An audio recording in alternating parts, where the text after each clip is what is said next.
Bine v-am găsit, dragii mei din Zodia Capricorn, oriunde v-ați afla. Bine ați venit tuturor pe canalul meu, Tarot Flori de Loto. Numele meu este Nina și, ca de obicei, mă bucur să vă am alături, atât pe dragii mei abonați, cum de asemenea și pe cei care poate sunteți pentru prima oară aici pe canal. Azi voi face o lectură, cum v-am obișnuit, atemporală, fără limită de timp, o lectură pe care voi să o puteți urmări oricând doriți sau atunci când apare în viața voastră. Desigur, dragilor, nu uitați un lucru important: voi sunteți cei care vă construiți viitorul. Așa că vă rog din suflet să luați decât ceea ce rezonează cu voi, iar restul lăsați-le să zboare în univers, pentru că sigur sunt pentru alte energii, pentru alte persoane care într-o mai mică sau mai mare măsură au o legătură cu Zodia Capricorn. Un pic. Așa că toți cei care aveți Soare, Lună, Venus, Ascendentul în Zodia Capricorn, atunci această lectură este de asemenea și pentru voi. Și haideți să vedem ce ne spune acest minunat oracol Keeper, pe care nu l-am folosit de multă vreme. Ce energii surprinde pentru voi, dragilor din Capricorn? Îmi cer scuze pentru lipsa de energie, am ceva probleme de sănătate și, sincer să fiu, am simțul datoriei foarte dezvoltat și voi și încă alte 3 zodii, practic ați mai rămas din seria asta de lecturi și nu m-a lăsat inima și sufletul să vă las fără lecturi, dar normal trebuia să fi luat o pauză mică. Dar nu pot, pentru că și voi la rândul vostru sunteți, îmi transmiteți toată această energie de care eu am nevoie în momentele mele de vibrație joasă. Dragilor, situația voastră actuală în acest moment, probabil că unii dintre voi ați primit ceva scris, indiferent că a venit printr-un mesaj pe telefon, printr-un fax, printr-un e-mail, prin poștă. A venit un mesaj care eu tind să cred că este un mesaj agradabil, este un mesaj pozitiv și care e posibil să aibă legătură poate cu o decizie. O decizie legată de anumite lucruri publice. Nu știu, tot ce poate fi legat de primărie, de judecătorie, de notariat, legat poate de faptul că unii poate scot permisul, da? De o anumită examinare, de orice este public. Acum, ce nu este în favoarea voastră, această situație nu este în favoarea voastră. E ca și cum ai zice, nu știu, ori poate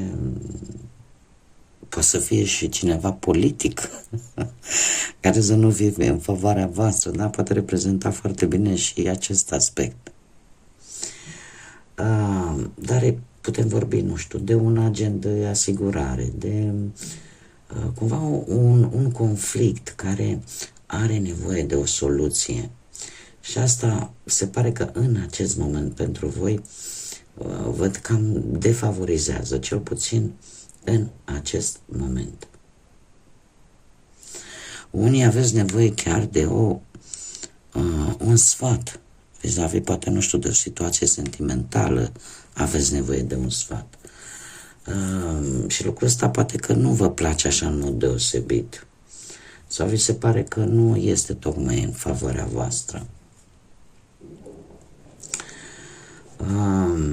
Alții poate e vorba de, nu știu, de vreun contract legat de muncă, dar eu trebuie să vă spun un lucru. Eu trebuie să vă spun un lucru, dragilor, că într-un final, eu cred că e numai ce este în capul vostru, că este ceva în defavoarea voastră.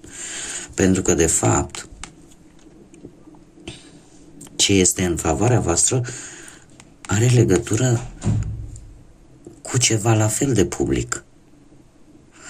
Adică aici am două antiteze.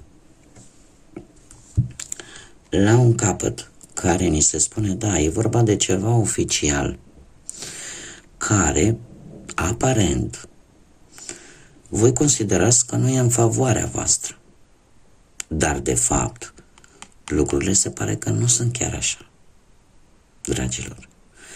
Pentru că avem această carte care îmi vorbește de stabilitate și de faptul că toată munca voastră pe care ați făcut-o, toată strădania voastră va fi, într-un final, în favoarea voastră. Deci, ca să ne înțelegem și să vă fac și pe voi să înțelegeți, există o situație, din câte văd eu aici ce mi-arată mie cărți, o situație care implică o veste importantă în aparență. Mie mi-apare din primul moment, mi-a dat de înțeles că totuși este favorabil pentru voi. Totuși apare această carte care îmi spune, domne, gândirea este una că nu e chiar atât de bună pentru voi.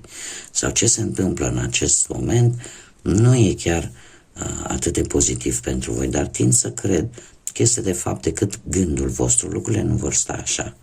Sau dacă cel puțin acum lucrul ăsta aparent este împotriva voastră, se va schimba.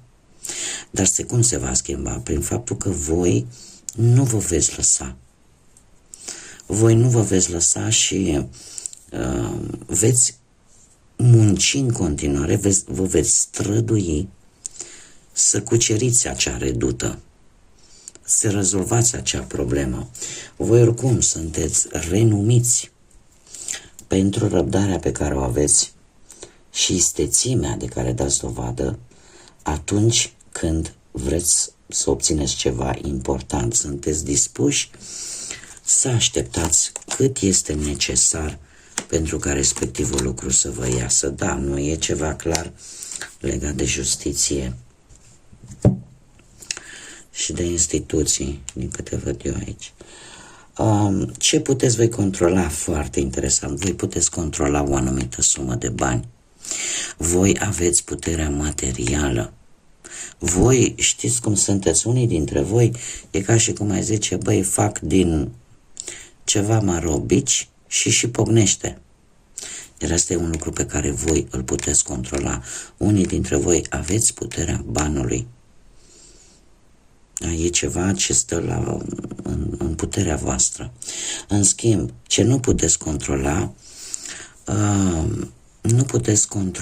eu aș spune, anumite decizii finale, legale, notariale, care în general reprezintă justiția. Deci sunt niște lucruri pe care voi nu le puteți controla.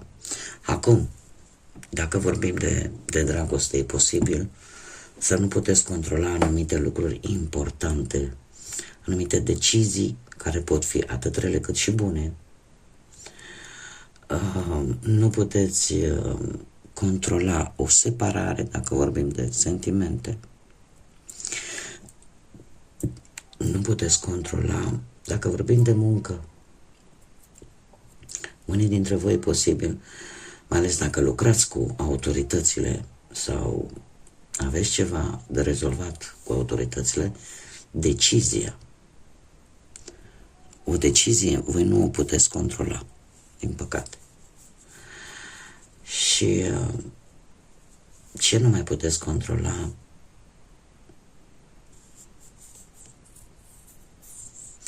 Ceva care ține de administrarea banilor.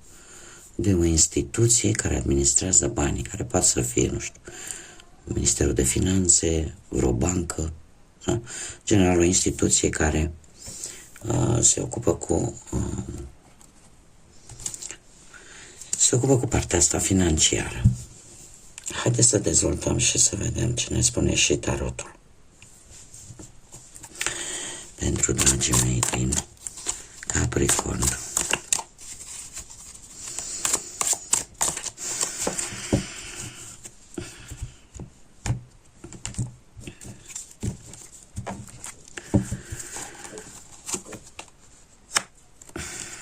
Dragii mei dragi, țineți cu dinții. Voi sunteți în acest moment foarte, foarte posesivi, foarte posesivi. Indiferent că vorbim de bani, indiferent că vorbim de persoane, indiferent că vorbim de orice. Voi țineți cu dinții de o anumită situație, poate atât sentimentală, financiară, cât și de muncă în acest moment. De ce? Pentru că voi considerați că este ceea ce vă va aduce stabilitate și nu vreți să-i dați drumul. Ce vă poate face pe voi vulnerabili? Dragilor, ori o persoană dintr-o zodie de foc vă poate face pe voi vulnerabili, mai precis cineva care are legături cu zodia Berbec, Leu, Săgetător, o persoană dominantă, o persoană ambițioasă, o persoană care nu se lasă până nu obține un anumit control, o persoană care îi place să fie în centrul atenției și care nu îi place un nu ca și răspuns. Iar lucrul ăsta pe voi vă poate face vulnerabili. Ce poți face pentru a îmbunătăți această situație? Dragilor, aveți un as de cupe. Se pare că îmbunătățirea acestei situații stă în cuvântul iubire. Știu că pare un pic pompos, dar asta îmi spune această carte.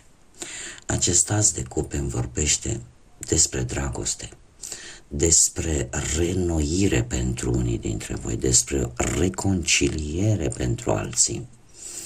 Îmi vorbește despre o renaștere vis-a-vis de sentimente. Da?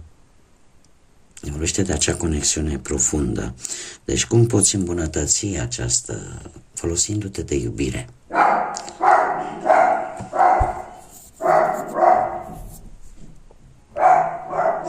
Îmi cer scuze pentru cățelul meu, nu este lângă mine. Sunt sigură că l-ați auzit, sper să nu vă fi speriat. Mai latră și el, că ce să facă de-aia e cățel. Îmi cer scuze pentru el. Revenind. Îmbunătățirea vine în a accepta, poate, pentru unii dintre voi, acea nouă șansă de un nou job. În cum să spun eu, în a găsi, ne vorbește tare mult de un noroc, mai ales pe planul ăsta material, care paradoxal va îmbunătăți situația care pe voi vă interesează, dacă vorbim de bani. Ce-ar mai fi? Nu știu. Cum am mai spus, în dragoste îmbunătățirea vine prin reînnoire de sentimente, mai ales pentru cei care sunteți într-o relație. Pentru cei care sunteți singurei, viața voastră se va îmbunătăți printr-o nouă relație. O relație care, trebuie să vă spun că poate deveni una foarte intensă. Ce vei face tu? Cum vei acționa tu? Vei avea într-adevăr un nou început. Dar din câte văd eu aici, nu cu un as de cupe, cu un as de spade. Un as de spade care, trebuie să vă spun că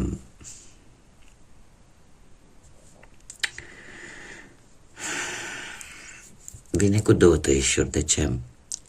Voi vreți să aflați neapărat, nu știu, să vi se clarifice odată pentru totdeauna o anumită situație.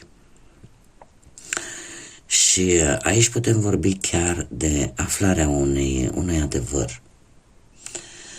Pentru că voi vreți să aveți acea siguranță că totul este corect. Că parcă dacă nu aflați acest adevăr, nu puteți începe un nou stil de viață, nu puteți începe un nou proiect de viață și cumva parcă vă simțiți blocați.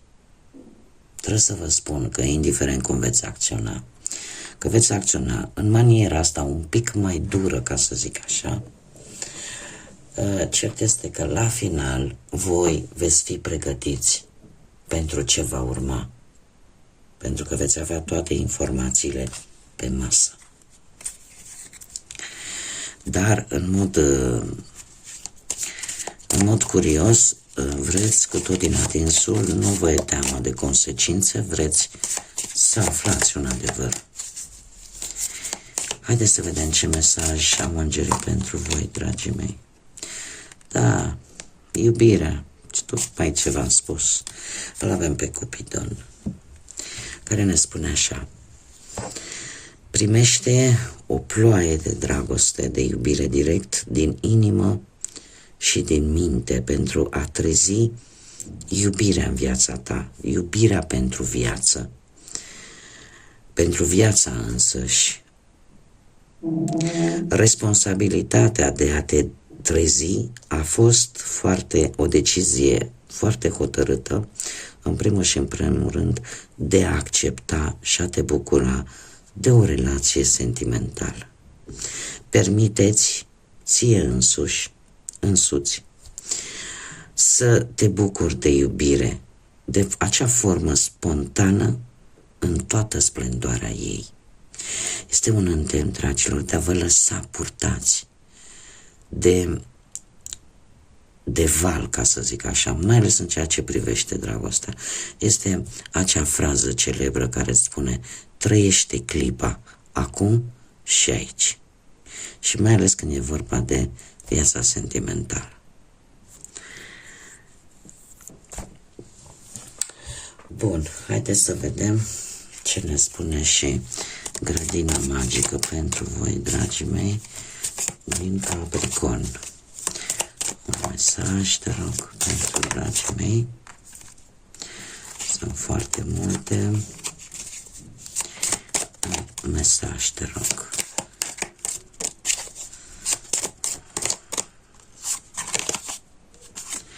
Potențial. Dragilor, micile chei pot deschide cele mai mari lacăte. Un mesaj atât de înțelept. Voi aveți potențial. Aveți anumite caracteristici, anumite abilități, cărora poate nici voi nu le dați așa multă importanță. Poate, nu știu, aveți abilitatea de a fi atenți la anumite lucruri pe care de multe ori nici nu le băgați în seamă. Este un îndemn, practic, de a vă folosi de aceste abilități, de a vă folosi de potențialul pe care voi îl aveți în interiorul vostru. Pentru că lucrul ăsta vă poate ajuta în rezolvarea unor situații dificile, care poate până mai ieri erau greu de imaginat că le puteți rezolva. Așa că răspunsul stă în voi. Aveți cu ce, folosiți-vă de abilitățile pe care voi le aveți. Bun, dragii mei, cam atât am avut de spus. Eu vă mulțumesc din suflet pentru prezență, vă mulțumesc desigur pentru tot sprijinul pe care vi-l aduceți la fiecare lectură. Îmi cer scuze pentru lipsa mea de, ca să zic așa, de energie. Eu oricum vă doresc tot binele din lume și până data viitoare sper să fie cât de curând. Vă doresc tot multă energie pozitivă și multă lumină atât în suflete cât și în gânduri. Numai bine și să fiți iubiți, dragilor!